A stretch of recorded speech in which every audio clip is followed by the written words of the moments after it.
upon the Egyptians, upon their chariots and upon their horsemen. And Moses stretched forth his hand over the sea, and the sea returned to his strength. When the morning appeared, and the Egyptians fled against it, and the Lord overthrew the Egyptians in the midst of the sea, the waters returned and covered the chariots and the horsemen, and all the hosts of Pharaoh that came into the sea after them. There remained not so much as one of them. But the children of Israel walked upon dry land in the midst of the sea, and the waters were a wall unto them on their right hand and on their left. Thus the Lord saved Israel that day out of the hand of the Egyptians. And Israel saw the Egyptians dead upon the seashore. And Israel saw that the great work which the Lord had did upon the Egyptians. And the people feared the Lord and believed the Lord and his servant Moses. So God here destroyed the enemy or the problem that was facing his children because they had the faith to put works forth and move forward as God had commanded. He destroyed the enemy. He destroyed their problem. And that is what he's looking to do for each and every one of us here today. Whether we face problems financially, whether it's physical problems, it doesn't matter what our Egypt is, what enemy it is chasing us, what tool he's using to chase us, to attack us. God is ready to defend us and protect us and destroy whatever it is that's come against us. He's ready to move forward in your life for you in a way that you've never seen him do before, to totally annihilate the enemy. He's ready to destroy it where not one piece of evidence of that enemy will be left. It will be buried in your Red Sea. Now, I didn't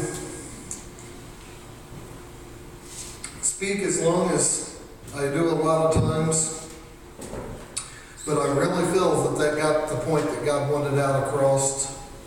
I really feel like God wants us to know he's ready to move for us if we will just follow him. Follow the direction he gives. Walk in the way he says to walk, whether it seems right to man or not. We follow him, we move forward, we step towards that sea that he's telling us to step forward to.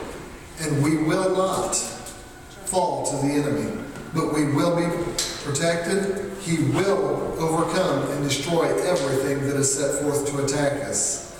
Another scripture says, no weapon formed against us shall prosper. God's ready to do the fight for us.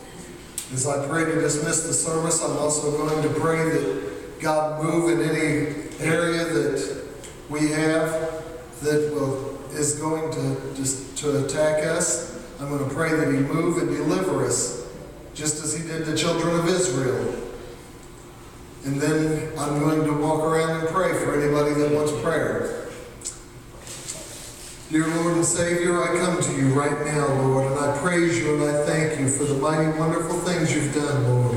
I thank you for the word. I thank you for your desire to protect us and to destroy the enemy on our behalves. And Lord, I pray that each person in here would move forward in the way that you direct them, that they would walk in the path that you guide them to, that you may destroy their enemy, Lord, that they may walk through that sea that's in front of them on dry ground, and then you will swallow the enemy up behind them with the waters.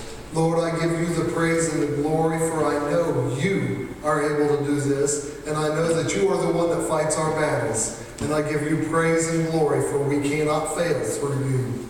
I thank you and I praise you in Jesus' name.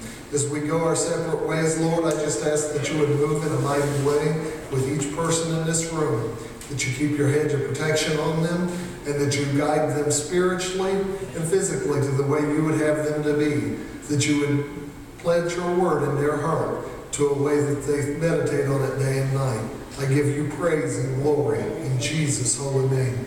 Amen. Amen.